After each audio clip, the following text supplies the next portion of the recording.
Hello, welcome back to another podcast. This is your host, Miriam Khan at Raise Your Vibes. Thanks for tuning in, everyone. Hope you're doing well. This is a podcast entitled Dealing with or Confronting Your Shadow Self. Now, not long back, I was using the term the good, the bad, the ugly, and the beautiful. Obviously, from a very, very famous film, Clint Eastwood film, attached with the beautiful side aspect as well. And it's all about looking at us as an individual and embracing the sides of us and our personalities and our character, our spirituality, our religious aspect, all the different dynamics, I guess, that make us, okay? But also, there's a side to us that is the shadow part as well. And sometimes we don't often realize that needs looking at, that needs confronting, that needs analyzing, it needs reflection. And we don't necessarily do that self-analysis, we don't do that self-reflection as much as we should do.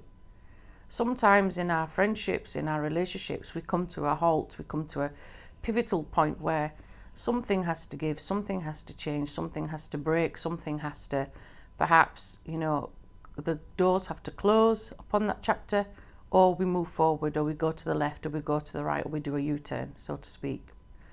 Unfortunately, if people are unwilling to accept that they have a shadow part and are unwilling to change their character, change their behaviours for the better, then sadly those relationships around us do fall apart, because people have barriers, they have particular things in place that they're not willing to accept a mediocre response. They're not willing to accept someone who's going to be a pushover or rude or controlling, for example.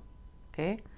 We all have parts of us, all of us have parts where we have a shadow self, and a shadow self in analytical psychology is that part of us that sometimes we keep hidden, and we keep it hidden for various reasons, and I'm going to go on to that as to why we do that.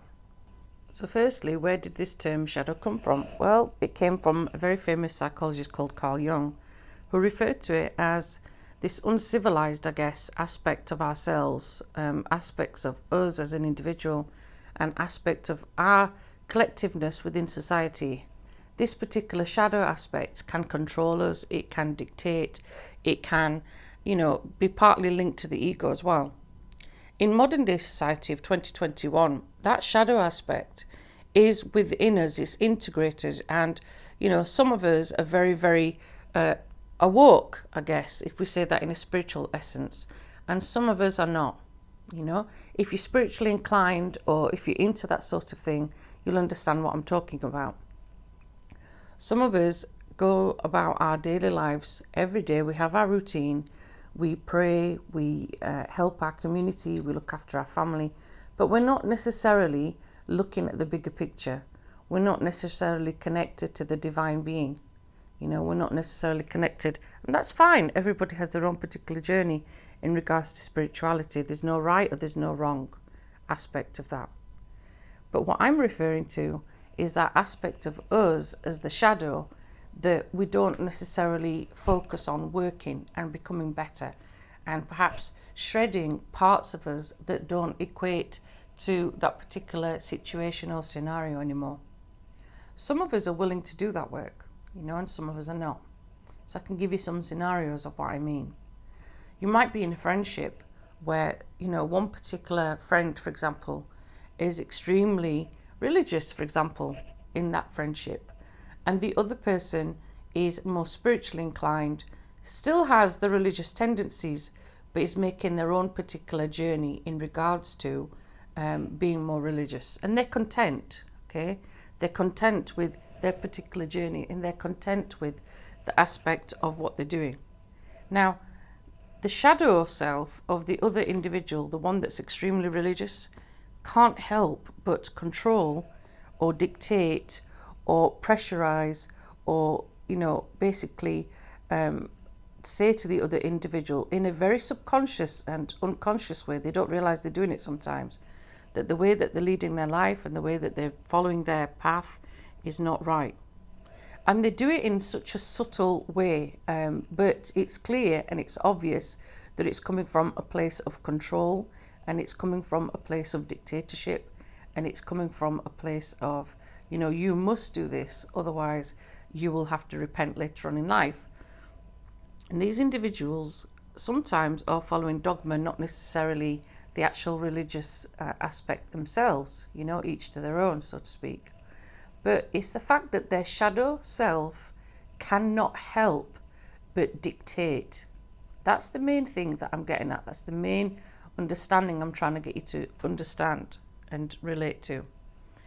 It's those individuals that will do everything in their power to basically get you to comply, get you to conform, and you might not necessarily want to do that. You might be happy as an individual, you might be happy in your decisions in your life, but the other individual who is, probably and most likely struggling with aspects of their own character cannot help but dictate to you how you should be leading your life and what you should be doing and what you shouldn't be doing. Now, that can cause friction in that friendship and that relationship. It can cause tension, and in some cases the friendship will end, but the other individual, the one that's extremely religious, understandably has not done the shadow work within themselves. Obviously, each case, each scenario is going to be different. The context of what I'm saying is it's quite clear that that individual has not worked on themselves, okay? And this is where things unfortunately break down. This is where, unfortunately, friendships end, with scenarios like that. There are, of course, other aspects to the shadow self as well. You might have, built up anger, built up frustration, built up annoyance of certain individuals that you've kept hidden for a long while. Maybe you've not displayed that particular characteristic around people. Maybe you're someone who keeps that anger well hidden, and you're someone who explodes at last minute, But in order to have like a balanced aspect of yourself, or a balanced spectrum of yourself, sometimes it might be good to kindly, and obviously in a therapeutic way, I'm not saying go around punching everyone, but sometimes it's good to vent, It's good to let go of those initial things that have frustrated you and do it in a polite way, obviously, and let go of some of that anger in a polite way and let yourself be filled with joy afterwards, There has to be the harmony, there has to be the balance, there has to be the yin and the yang between those two particular scenarios and situations. Sometimes we have individuals that you'll meet across in your life who are consumed by their anger, who are consumed by that venomous behavior, They're consumed by resentment. They don't necessarily look at the goodness that's around them. Again, this is what I mean, that the shadow self takes over. There's no balance, there's no yin and there's no yang. They allow themselves to be, taken over by that one particular resentment. Maybe it's something that drives them forward for whatever reason, whatever scenario, okay? We have other aspects as well within the shadow self. You might be somebody that is struggling with sadness, okay? Obviously, we all go through different stages of sadness. We have various stages of grief. We have various stages of bereavement, and each of us will be dealing with that in our own different way, But also, sometimes it's hard in those stages of sadness to enjoy joy, You might have, you might be so caught up in your particular moment, in your particular spectrum of ideas that, maybe there was a knock on the door and somebody that you really, really love, and care about, who has a lovely personality that is so joyous, comes to your door, and you don't really take on board the fact that this individual has come to shed a little bit light on my life. They've come to change my particular perspective and change my mindset, or to help me look out of the box. And instead of focusing on that joy and thinking, wow, that person's come in to my life, they've changed my atmosphere a little bit. No, the individual unfortunately goes back to shadow self. They keep focusing on that negativity. They keep focusing on that aspect that is driving them to the point where, you're going to have nobody around you, because that's all you're obsessed with. So we have aspects of shadow self that are like that as well. I'm sure we can all relate to those particular types of scenarios, right? Now, the bit that concerns me is when people don't work on their shadow selves and they don't work on dealing with their emotions and their feelings and their resentments, whether that's through talking to a friend, whether it's to talking to their particular faith, whether it's talking spiritually to God, or whether it's just, journaling something, I guess mind journaling. Maybe in some scenarios they actually go and see a counsellor like myself. They go and see someone maybe more advanced. They maybe go and see a clinical psychologist, and use that designated time to focus on them and their issues. Some individuals do that. They want to better themselves. They want to improve themselves. They want to work on aspects of themselves that they need improving. And they also want to be analytical. They want to look at the reasons why they made the choices that they did. It's a part of reflection when you go and ask for help and seek help and guidance. And those are the things that are going to drive people to go forward, because you are changing your modes of behavior, you're changing your patterns of behavior. But as I said, not everybody does that. Some of us, unfortunately, stay stuck in those modes of behavior and we don't see what we're doing. We will keep blaming people around us. We will keep instigating that they're the person that has caused us pain, caused us, disharmony. But we don't take ownership of our shadow self, of what we've done as well. We have to take up that responsibility. We also have to take up ownership. What is it about me? What have I done wrong in that scenario? Or why did I allow myself to take on that particular aspect? Why did I allow myself to go along with this particular predicament, even though I was not content with it and happy with it? And why am I now still blaming the other individual, when clearly I must take ownership as well of some of the things that I've done? So these are parts of shadow, that we have to look at, okay? There are parts of shadow that we look at. I've taught many, many, many, many, many teenagers over the years and young adults as well.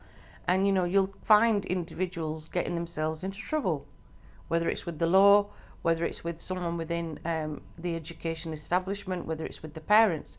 And people are very quick to blame someone else, For example, I can recall a young individual caught joyriding a car. They'd stolen a vehicle, they hot-wired it, and, the rest of the youths got into the vehicle. The person that was driving the car unfortunately crashed, caused quite a lot of issues. Luckily, nobody was hurt. Luckily, only, certain places were damaged, which could be fixed, understandably. But the main thing is that when the police did arrive on the scene, the other individuals in the car were very quick to blame everything on the driver. Now, remember, it took free will for the other passengers to get in the car. It took free will for them to decide to stay in the car and to actually, be part of joyriding when they knew full well what the law was and what the rules were. Okay? Do you get what I mean? Some individuals will say, oh no, they forced me to get into the car. They forced me to go ahead with this particular scenario. Well, how? Okay? Don't get me wrong, I know there are scenarios where sometimes we have a strong leader, we have people that bully, we have people that groom, for example, we have people that intimidate. I get that, I understand that. But what I'm saying is, you also have to take ownership of yourself. Why did you get in the car? Why did you go ahead and go along with this particular situation, knowing full well that this could be a potential implication? Some people obviously go for the thrill, and there are, implications of that. So what is it about you and your shadow self in that particular predicament, in that particular scenario that I've just talked about, that made you go in the vehicle in the first place? And what is it about you that you still need to work on? Do you need to work on your trust issues? Do you need to work on taking ownership of being a leader and saying, yes, I admit I was wrong. I should not have been in a car that was stolen. I should not have been in a car where I am putting myself and other people at risk, and so on. It's dealing with that shadow part. Were you doing it because you wanted to feel a thrill? Were you doing it because you wanted to be recognised, to be accepted, for people to notice you? Well, when the police turned up, you certainly got noticed. You know what I'm saying? So there are situations like that with our shadow self that we have to look at, you know. And these are parts of us that take quite a lot of sitting back, reflecting, and really looking back at those particular scenarios as to why we do the things we do. And it's only when we're really honest, you know, with ourselves that we can change. Some of us will change for the better, some of us won't. It's all about us doing our own individual shadow work. When we're open and honest in regards to our shadow self, that's when we really can look at us and look at our behaviours and look at how we can hopefully evolve and move forward as an individual. Often when we're seeing things in others that we don't like, it's a shadow of ourselves, it's a reflection of us, and it's a reflection of things that perhaps we need to change about us, things we're not happy about. You know, there are aspects of all of us that we're not happy about. And it's about being honest and being open and recognising that and building on that and working on that. The main thing that as a counsellor I see quite a lot and quite often is when individuals will keep blaming and blaming and blaming another individual for all the issues that are happening in their life. And by doing that, you know, again, you're not taking ownership of you. You're reflecting and defracting the issues away from yourself. And by doing that, you will never do your shadow work. And by doing that also, you'll never conquer those fears, and you'll never conquer that aspect of yourself that needs work, that needs looking at. One of the things that I admire about people, and I've done it myself, I've had to sit back, I've had to do shadow work. I've had to have very hard, deep conversations with people that in my life cared about me. I had one particular friend, for example, who would always pull me up on my stuff, and I always appreciated that. I would rather somebody come up and say to me, hey, Miriam, you know, this, and this isn't quite right. Why are you doing that? What is the reason? And what can we do about it to change? This is part of growing up. It's part of, you know, going from youth into adulthood and mid-teens and so on. But it's when we're in our adulthood stages that sometimes we're the most stubborn, you know, and we're the most fixed, because we've got to a stage where we're happy with ourselves, or so we think, and we're not willing to change. We're more stubborn, you know, and this is where some of the issues arise, that we're so concerned with other individuals that will meddle in other people's business and other people's lives, and we don't necessarily look at ourselves. And that is where sometimes the shadow work goes away, because while ever we're focusing on someone else's insecurities, someone else's issues, like I said to you, like the example of religion, for example, the more that we're looking at other people's errors or faults, or what we see as not being complacent or compliant, we're not working on us, and we're not working on the true essence and the true value of us as a human being. We're not allowing ourselves to evolve spiritually, materialistically, egotistically, you know. There's all these different aspects to us as a human being, and instead we keep being defragmented. And we're defragmented because we're not looking at that shadow self. We're not working on those issues. If we're someone who's nagging, controlling, we have vindictive behavior, there's all these types, or aggression, as I said, bereavement, sadness, loss, joy, whichever aspect, whichever, you know, psychoanalytical aspect of ourselves that needs looking at, we need to work on those traits. There are going to be parts of us that are absolutely blooming amazing, but there's also parts of us that need addressing as well. It could be that you've got fear of loss, fear of love, fear of letting go. And we exhibit those in different ways through the shadow self, you know. Like I said, there's lots and lots and lots of analysis done out there, especially with Carl Jung. It's worth reading, it's worth looking into if you're into that sort of aspect of ourselves. But you know, it doesn't hurt sometimes just to take 10 minutes, 20 minutes out of your day, your week, just to sit back, reflect, and look at a particular situation or scenario. I do this often. There'll be certain clientele that I work with, and certain individuals that I'm supporting and helping. And there are times I have to take a step back and I have to meditate for 2-3 days sometimes. I have to reflect.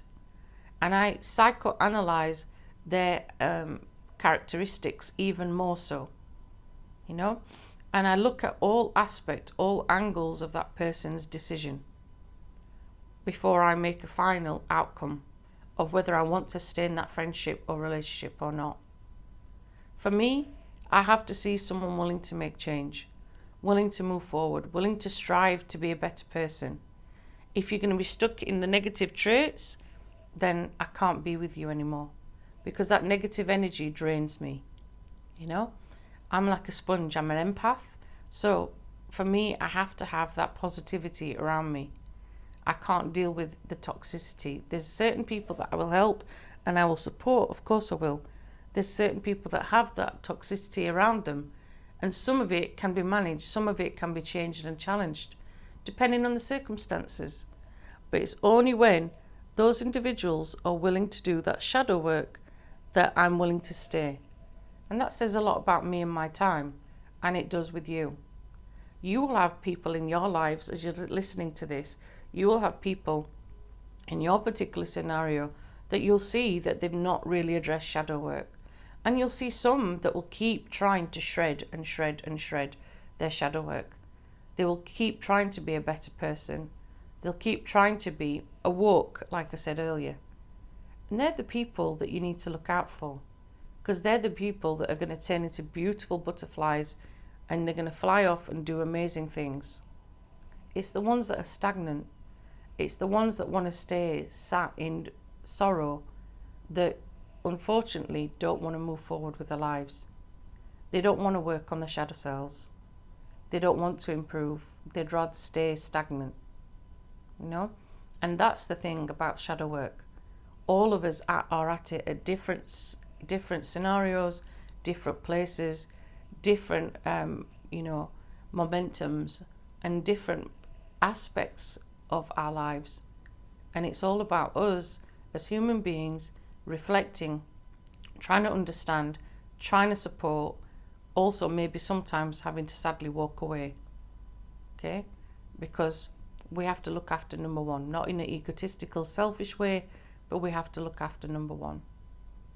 So that's shadow work in itself, wherever you are in that particular journey. As I said, there may be things that you need to look at yourself and meditate. There may be things that you need to change. Or perhaps there's people around you that you recognize now, hold on a minute, I've tolerated too much from that individual. They're not showing me the same compassion and they're not showing me the same love and respect, and it's time to walk away.